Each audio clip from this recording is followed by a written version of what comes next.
Before doing any tire rotation, a couple of inspections should be done as it is both convenient during the process and practical to make an upsell. A bar test using a pry bar will test the lower ball joints shown failed here. A clock test should also be performed, testing both the suspension 12 and 6 and steering 3 and 9 components. During the bar test and the 12 to 6 clock test, you should see no movement between the spindle and the lower control arm. Next, to prepare the tools, we will need to apply at least one drop of air tool lubricant to the impact wrench at least once a day. This common Ingersoll and Rand 231C impact wrench is a long-time workhorse of the industry, and at the time of filming costs about $110 on Amazon. If tested, you may be able to find one substantially lower in price used. The dial 0 through 5 is the power setting, and pushing the pin towards the tool will set it for clockwise or counterclockwise, shown on the back of the tool.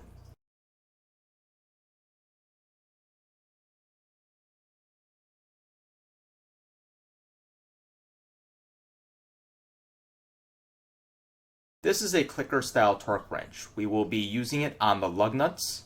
Lifting the locking mechanism will allow you to turn the handle to set it to the correct torque indicator.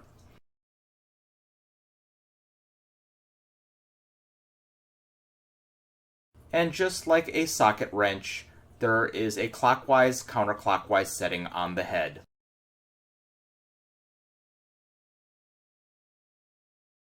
A dead blow hammer is used for breaking loose rusted wheels to the hub. You always want to set the torque wrench to the lowest setting after you are done working for the day to prevent premature failure of the tool, as it is internally spring loaded and the spring can lose tension over time if left on high settings for days. Next, we have a 1/2-inch drive black colored impact socket, which is the suggested socket with its thick sidewalls for use with an impact wrench. Also pictured is a thin-walled 3/8 drive socket with a hex going all the way down to the base of the socket.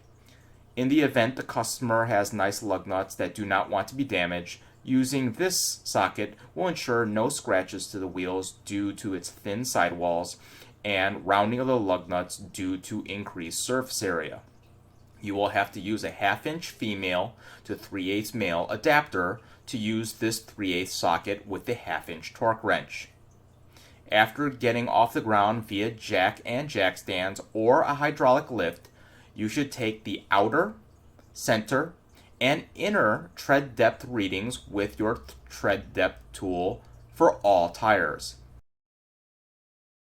In this example, readings are in 30/2 of an inch, indicate that we have an inner wear problem that is probably a camber related issue.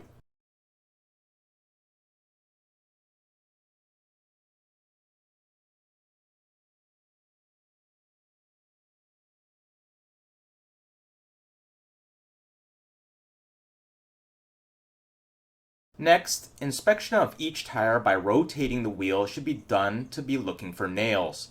If found, use your tire crayon to circle it for a plug or patch repair later. Inspection of dry cracking and mismatched tire models and sizes should be done at this time and reported to your supervisor if found. While the wheel is attached, locate the valve stem and replace any caps as necessary while checking and inflating the tires to their proper vehicle pressure. Going back to a customer with nicer wheels and lug nuts, you will need to break loose all lug nuts while it's on the ground with a breaker bar or a torque wrench, as it is not possible when the vehicle has left the ground and the wheels are free spinning.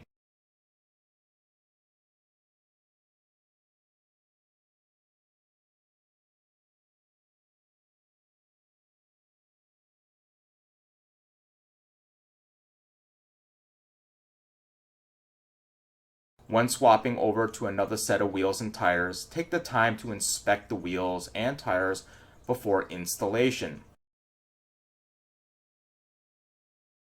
Here the tire has been marked driver front based on the drivetrain and tread depth of each tire, making it easier to locate the best placement of the wheel on the vehicle. I am now going to rest the wheel on the post so I don't have to exert more energy lifting it off the ground later. Never place the wheel in a location where the lift could come down and damage it. Always place it on the outside of a post as seen. Using a torque wrench, you should always place the back of your hand between the torque wrench and the body of the vehicle so as not to damage the paint.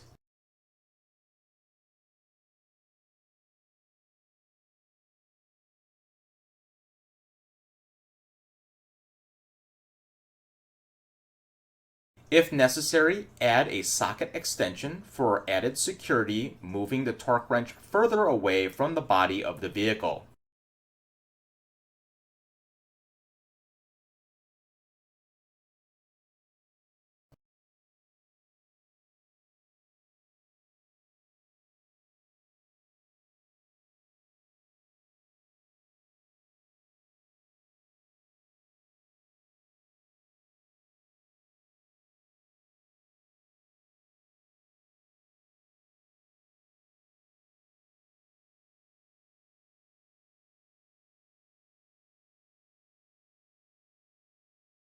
After the lug nuts are loose and the vehicle is lifted in the air, use the socket to remove the lug nuts by hand. Do not place them on the ground, as it is easy to accidentally kick them into a floor drain. Organize them on the lift in a secure location.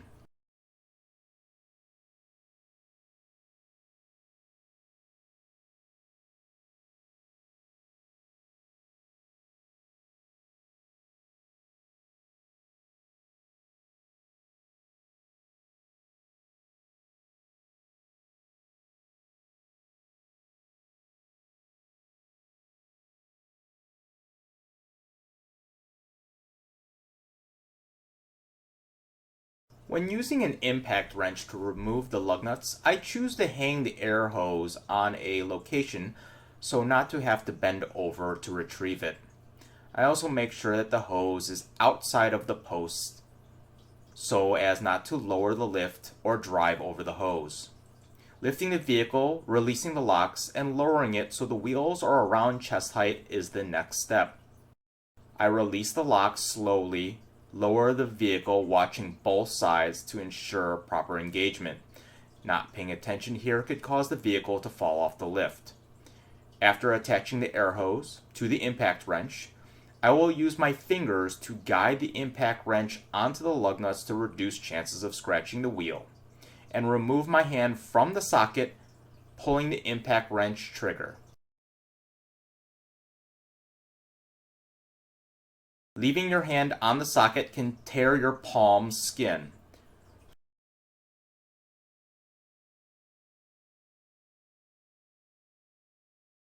For the wheels that are stuck like this one, I thread one lug nut 1080 degrees or 3 turns and hit the tire. You can choose to hit between the wheel and the tire, but this is only suggested on the inner part of the wheel not to damage the face of the wheel. Otherwise, you can hit the tire. The lug nut will prevent the wheel from falling off and bouncing into someone.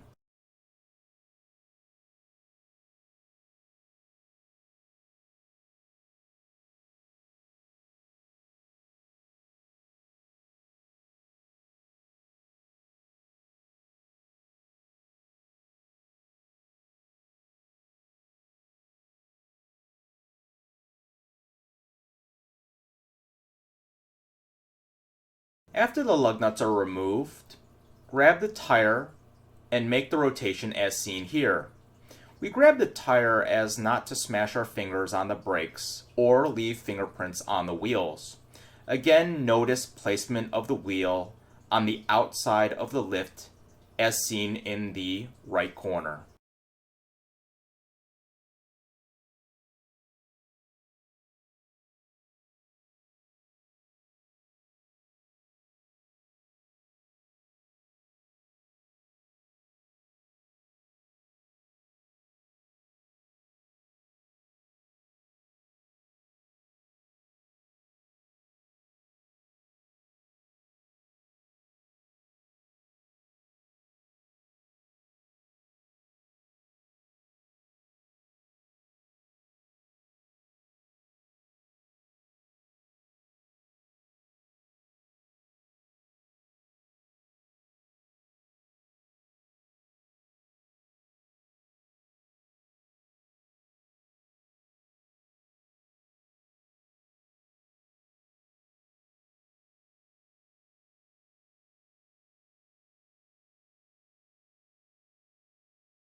Wiggle the wheel when tightening the lug nuts to ensure fitment to the hub. Loose fitment will result in the wheel falling off the car when driven.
When using an impact wrench, you need to make sure you thread each lug nut on hand first 1080 degrees.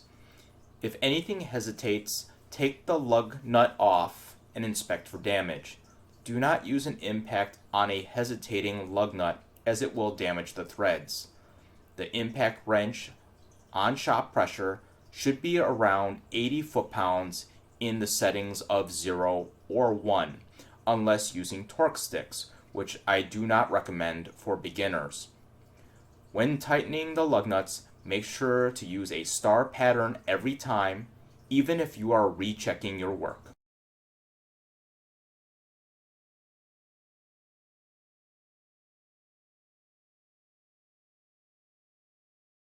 Next, we will lower the vehicle until the wheels touch the ground and cannot spin, but not the full weight of the vehicle. This is to prevent hub misalignment before torquing.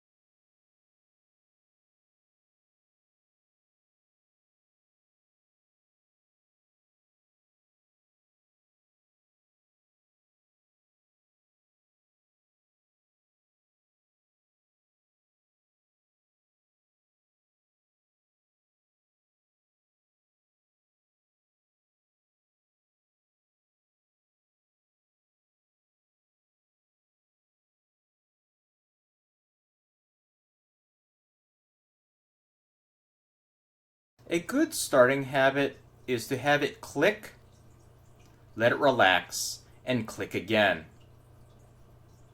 on each lug nut in a star pattern. Then go around and have it click one more time in a star pattern.